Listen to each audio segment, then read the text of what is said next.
Einer von der Brauerei ist im Braukessel der Suffer, ein Brauer.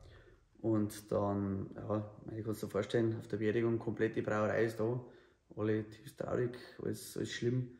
Und die Witwe von dem Brauer ist natürlich auch da. Gell?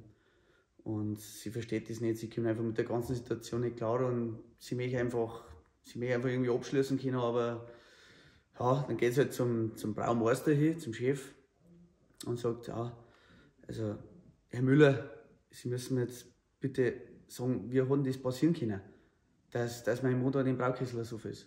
Ja, Frau Meier, das ist wirklich ein tragischer Unfall gewesen. Der ist da vier gegangen, wollte nachschauen, irgendwelche Daten messen. Dann ist er ausgerutscht, eingefallen und ist der Suffer. Ach, das gibt's ja nicht. Das ist halt so viel schlimm, ich weiß einfach nicht. Können Sie mir sagen, hat er recht leiden müssen? Nein, ich glaube nicht. Der ist noch zweimal zu ein bisschen raus, aber dann war es irgendwann vorbei.